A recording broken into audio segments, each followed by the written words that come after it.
To make the chain tassel earrings, we've got silver wire. It's 26 gauge, which is very fine. And we've got chain. We have 18 inches of 2mm wide chain. It has a very open loop. It's big enough, each of these lengths, that we can fit a piece of this 26 gauge wire through it, and that's important.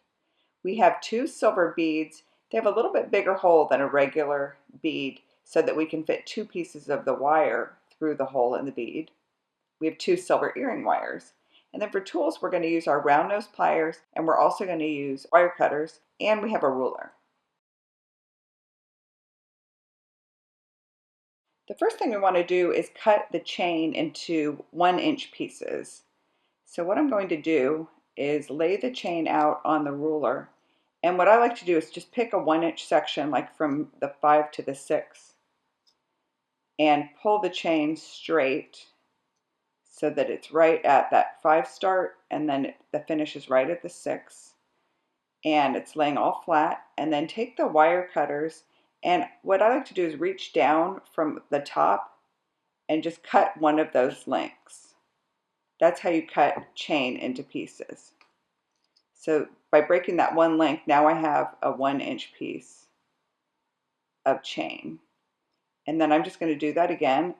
And we are going to lose a little bit of length, but we lose the same amount on every piece by cutting that last link. I just reach down in there and snap it and pull that chain apart.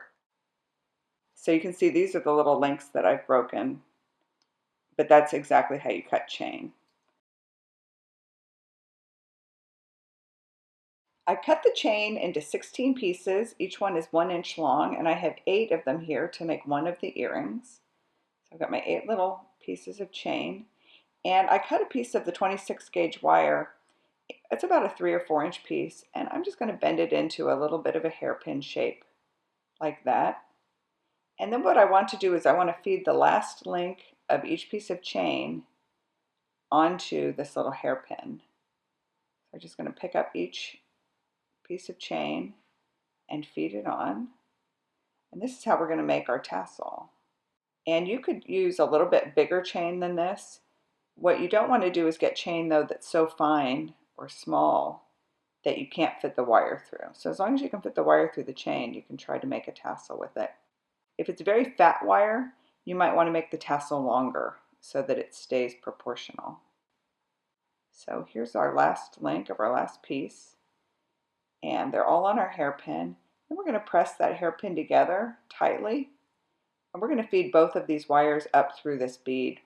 This is why we wanted our silver bead to have a little bit of a bigger hole than just a regular bead, because we want to fit 2 wires up through it.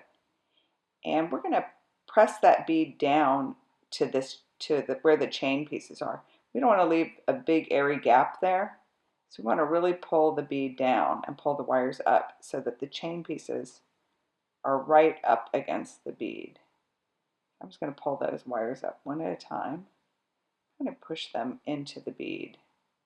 So now we've got our tassel with the bead on top. It looks very cute. And now we're going to make a wrapped loop in the top using our round nose pliers. Usually we make a wrap loop with 1 wire, but we're going to make it with 2 wires here. Do it just the same way we always do. I'm pinching the wire above the bead and making a 90-degree bend. And then I'm going to put the pliers into the top of the bend so I can make a loop there. So the loop goes in the other direction. I push it around the top jaw of the pliers, and then I reposition so that I can finish that loop. Oh, my chain got in the way. And I pull that wire around. And now I can hold the loop across with the pliers and then wrap the neck. Usually we do 2 wraps here, but I'm just going to do 1 because we have 2 wires. It would be a lot of wraps. I'm just trimming the ends off, both of those ends. And then I've got my earring wire, and I'm going to feed it through both of the loops and bring it around into the little hook of the earring wire. And then I can use my pliers just to close that up. And then to make the second earring, you'll just repeat the process. And then you have a really cute pair of chain tassel earrings.